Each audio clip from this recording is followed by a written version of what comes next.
is the former bank, the First National Bank of Fort Plain. I am Alan Action, your host, everybody. Thanks for coming down to the bank. And right now, our first comedian, without any further interruption or delay, put your hands together for Mr. William Hughes, everybody.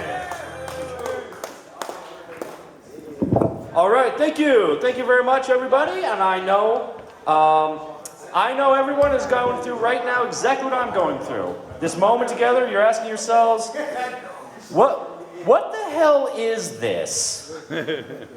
Right? You're welcome to this combination stand-up comedy plus fashion show plus hip-hop extravaganza plus very affordable hot dogs brought to you by a Veterans Association outside. Plus, a garage band that at least two of whom are definitely getting sober, and I appreciate that they're doing that. It's a community event, and I know because, I looked up the population of this town before I came here. This is the community. This is it. We're all here. This is absolutely it. The population of this town is like 2,200 and change. You got a lot going for you when your Wikipedia page is off the bat just the population demographics. See what you get. You see what you get. It's truth in advertising. I appreciate it because I grew up in a I appreciate this town. For me, this town is a big fucking deal because I grew up in not a real town. You guys have sidewalks and shit. Where the fuck did you grow up at? I grew up in a more rural place than this. Rural. Like Skoll is its own food group, kind of rural. You know, there's more dirt bikes than there are Asian people, kind of rural. You know, that kind of thing. Confederate flags in New York State. That's where I'm from. I'm from historic Fort Anne, New York. Fuck you, you're lying. No. You don't know you don't know Fort Anne. Driven through, yeah, but what'd you say, you drove through it? Yeah, that's what it's for. It is the kind of place, it only exists because other places are somewhere else. That's why this place is where it is. It's because nothing, there's just no, you can't just wormhole from Albany to Montreal, so there's all this shit in between. It's the kind of once they invent teleporters, 93% of this country's landmass is just going to be corn. That's it. Right. Yeah. No, it's historic Fort Anne, New York. That's where I'm from. It's they called it right there because it's historic because all of the good shit already happened. Yeah, and that whole thing was it's Fort Anne. The British built a fort, then the Americans took that fort, and now it's a Glens Falls National Bank. The end. That's it. Whole thing, dude. No, they tried to tell me more of a story. They told me, I'm a kid, right? 6 years old, first grade, and they said, but you have a lot to be proud of in this town. This is the first place to ever fly the American flag. Wow. Yeah, which you will, if you think about that for 30 seconds like I did when I was a first grader, you'll realize that's a fucking lie. That's 100% a lie. Because, do you know, where was Betsy Ross from? Somewhere in New England. New England? Close, no. Yeah, Philly, thank you. Yeah, she was in Philadelphia. They're trying to tell me the first place the flag was raised, though, was in Fort Anne, New York. There's no way you tell me she didn't beta test that thing in her front yard, at least?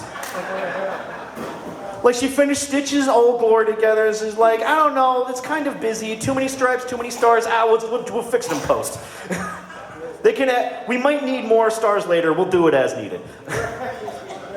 But she's gonna go to her front yard, about to raise them, be whoa, Betsy. Not in a podunk one-horse town like Philadelphia. I gotta fold this up and Oregon Trail this shit to the southern Adirondacks. And I can raise it at the future site of a methed out Cumberland Farms. That's that whole... Dude, you don't even have a... It's one of those towns there's no future here. They tell you, hey, kids, don't give up, but maybe. Yeah, maybe. Because what are your jobs? A town like that, a town like Fort Anne, your entire career path is one of three things. You're either going to end up a prison guard, a prisoner, or dairy cow. That's it. And if you end up with prisoner or dairy cow, someone's touching your nipples. That's just how it works. And prison guards watching. Probably recording. Yeah, oh man, I love it. I love that town, dude. What's great about that, when you are from a town that sucks like that, no matter where you go, you're amazed. It's so much better. Like this, guy, you guys had a whole party, like seriously, Fort Plain, you had a whole community ass party out there. It wasn't a block party, it was a town party. I don't care what it is. Like, you got together and managed to not stab each other to death, and that is an achievement, I think. Like, I'm gonna open up the newspaper and only like one or two are gonna fell on heroin needles or something. That's an acceptable loss. It was a beautiful thing that you guys did today. Yeah, thank you. Right? Like, it's like, there's only so many times that whole community can get together. You've got October, somebody throws a haunted hayride, and then you have like a fundraiser for everybody who died on the haunted hayride. You come together, you ask about, oh, how's Jimmy? Jimmy got shot in a hunting accident. Can you spare a quarter for Jimmy? And that all just goes into like an old peanut butter jar at the Stewart's. And you are going to pay for that guy's new bullet kidney 1 quarter at a time. And that is New York healthcare. I love it, man. It shows me, that's the thing. Because there's, That's true. yeah. Dude, don't act like I don't know you, necktie. I'm from a different town, but it's the same town, right? It's rural, but it's still New York, We believe in evolution, we just don't do it. Yeah, upstate New York, the real thing, right? I tell you what, man, I like living here. Like, I live in, I was raised in Fort Anne, I like living in upstate New York. People argue about it, by the way, are you fucking sick of somebody who's just 30 miles north of you telling you you're not upstate? And you're like, go fuck yourself. Yes. Or that's not, where are you from? Where are you, Fort Plain, that's not upstate. I'm from Canada. That's the real upstate New York is Canada. I'm from Canada. The more further north they are, the more prideful they are of it, and the more angry, they don't want you in there. No, you can't. Well, Lake George's not upstate New York because I'm in Canton. Potsdam's barely upstate New York, according to them, right? I can count your teeth. You ain't real. You ain't about this.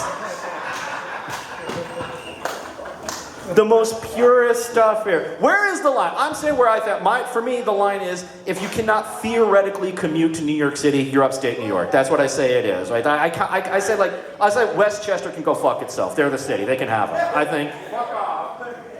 That's where I think the line is. Anybody else? Who's got a different? Osnick?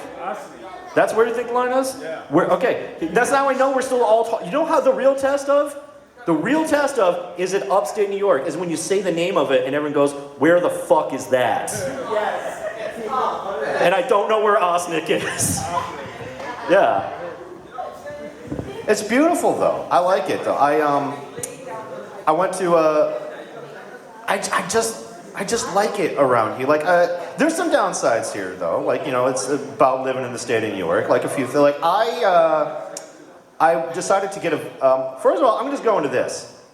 I'm going to talk about this first, because by the way, I found out I was doing half an hour and I just thought I was going to do 10 minutes. So you guys are going to be with me on this. We're constructing this together. You guys are getting this is come on, you guys have had home where it was that's due when? Fuck. That's what this is. I actually did something. This has been a big year for me. I did something that I've been wanting to do for years, and I think it's actually a big deal in my life. As a man specifically, a couple months ago, I got a vasectomy. Yeah. Dude, fucking great is how a vasectomy is working out. First of all, the timing couldn't have been better. Secondly... You got married! Whoa, what? Got married? Better. Oh, got married. Better, bro. I got divorced.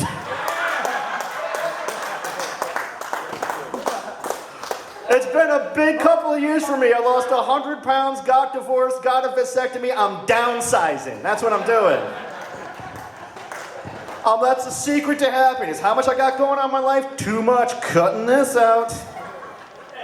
Let's do these things one at a time. One, divorced. I'm divorced because I'm 38 years old and I'm not going to waste my silver fox years on someone who doesn't go to therapy. That's fucking why I'm divorced. I like that. I actually like my ex. They're a great person.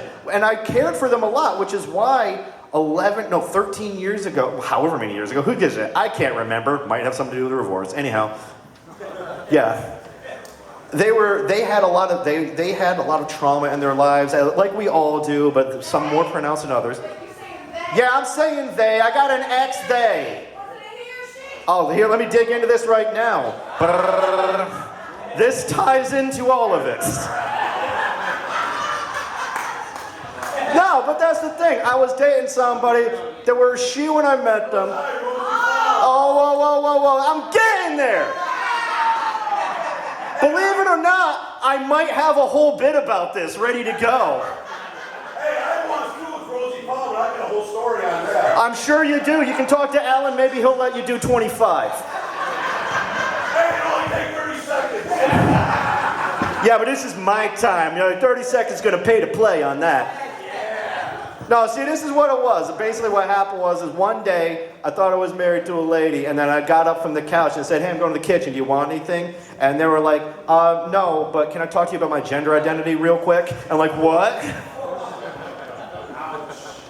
And look, I don't pretend to understand the finer points of it. All I just know is you call them, I see it as like it's a polite thing. They said, look, you call me she, that fucks with me and I feel weird. You call me they, I feel better. And I was like, you know what? It costs me nothing. And I'll say they. Them's fine. Here's the problem. We started having marital problems for other reasons, completely. I'll get into them in a second. And when you have, I liked it for a while. I was like, yeah, that's my old lady. That's what I call them.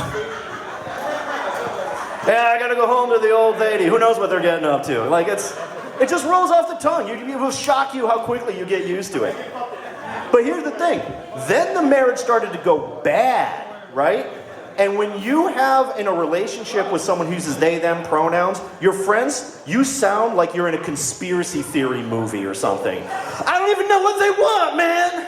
It's like they're after me. I can't ever give them the straight answer they're looking for. They're in my phone. They want to read my messages. They're accusing me of things. It's bad enough. They don't need to know what I'm up to. They got to know how I think.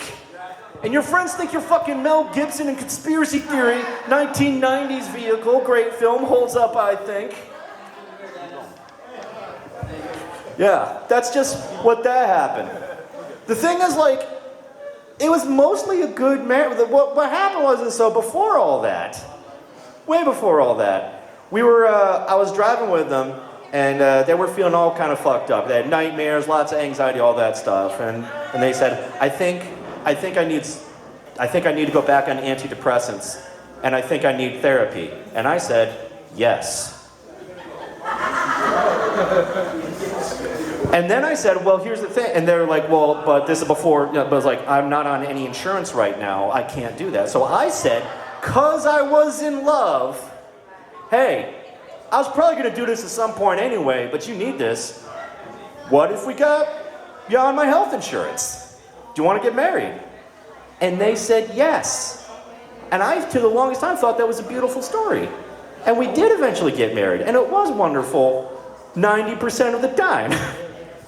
But one of the things that they did was, hey, I know I said that I was going to do therapy, but what if instead of that, I did community theater for 11 years? And that's what they did. But you gotta remember things, like it was a great relationship for a very long time because, I don't know if you guys know this, it's all about lower and stuff, right? Like, we fit together really well, right? Like I'm a comedian, and I also do sketch comedy. They do theater and burlesque, right? It's synced up, right? Burlesque, theater, comedy, sketch, and we together, you put us together, and we were fucking insufferable as human beings, is what we were. Like, Jesus, that we were like some kind of hipster Voltron of pretentious shit. Dude, man, if you throw in roller derby and some improv classes, we could have gentrified an entire neighborhood in a cloud of hookah smoke. That's what that relationship would have fucking been. And the thing about it is we were busy, right? We were both busy all the time, right? Like, I was doing stand-up, they were doing theater. That meant we only saw each other like 2-3 times a week. You have any idea how easy it is to be the best husband in the world for 48 hours tops? Dude, like, I unload the dishwasher, I reload the dishwasher, I make one of the 3 things I know how to cook, I'm super husband. Exactly, it's like, it works. That's the thing. We were really good. It wasn't that we were really good apart from each other. We were amazing as a team, but apart. And then, I don't know if this guy ever happens to you, but you know how sometimes a deadly airborne plague will enslave the world for 1.5 years? You know how that happens sometimes? So suddenly 2 days a week turns into 7 days a week. Suddenly some of the time, right, yeah. My marriage died of COVID. And I was fucking this chick in Schenectady. That might also maybe have had something else to do with it. All right, I see you hate me, and right, you should. Before I delve too deep into it, I do want to point this out though, because like, yeah, remember talking about, it was also plural they too, because my partner had another partner for like 7 years. They had a girlfriend, and I was fine with it. Because I was fine with it. Like, I was, oh yeah, one time, but that's not part of this. Hey, that wasn't part of this system. That was like, it happened once or twice, but not a regular thing, you know? Can you imagine the upkeep on like, no fucking way. I didn't want peer review on that after the fact. Any guy who was like, I wish I had multiple girlfriends, like, dude, here's what's coming, man. They're gonna unionize, is what's gonna happen. They're gonna have demands, and they're gonna have bargaining power. Well, what happened was they had a partner for 7 years, and it was fine, right? And so what I did is like, well, you got bargaining power, I want bargaining power too. Like, so we talked about it, and it was fine. I got another partner, and then suddenly, wasn't fine. I thought I could write it out for 7 years. They could do 7 months. Somehow it didn't work out. No, my ex just pulled the ripcord on. That's fine, I get it. But here's the thing. I believe this, right? I actually do believe this in my heart. Like, if it's working for you, that's fine. I don't see monogamy as a thing that works for that realm. It seems to be against our natures. I don't get why someone would do it. I do you, but it's not for me. Whereas, to me, it just doesn't work. Whereas, non-monogamy also does not work. None of it works either. The problem is people. It's people. You're not going to take something fixed and fix it. You're not going to take something broken and fix it by adding more of what's broken in it. That's like doubling down on crypto now. It's that level of a fucking mistake. What? Dude, oh, don't tell me you bought one of those stupid monkey pictures. Yo, we're gonna do a little aside here. So, as I'm breaking up, as my marriage is imploding, I've got another friend in the army, spoiler warning, his marriage implodes too. Dude, I was like patient zero for everyone in my friend group getting divorced. I don't know, it's like, oh, well, if he can do it, anybody can. My buddy comes to me and is like, look, so there's this cryptocurrency. This one, all those other ones are fake, but this one's going to be real. And you can tell because it's super illegal to buy in New York State right now. But it's going to be legal, so you got to buy it now. You got to know a guy, you got to buy it from a warlord in Southeast Asia, and then you got to turn it into chickens or something, and then you turn it into Binance Coin, then Bitcoin, then back again. I bought $100 worth of this stuff, like 100 real US dollars. Yeah. Here's what I thought was gonna happen, because I was like, oh yeah, you get one of those, and then like, who knows, maybe it blows up. No, it doesn't. It was so worthless the app couldn't actually calculate how much real money it was. Once I had it. Dude, I can show you the screenshots after the show. I bought $100 worth of this. And then, as soon as I looked at my wallet, how much do I have? It said I had $32 billion. And then I said, and then I was like, wow, I gotta get this back. But here's the problem. I basically had to watch 3 YouTube tutorials on how to buy this stuff. I had no idea how to sell this shit. Like, how do I turn this into real money? I refreshed the app. I went from $32 billion to $97. And now it's nothing because I'm pretty sure the stuff is illegal now. Like, I'm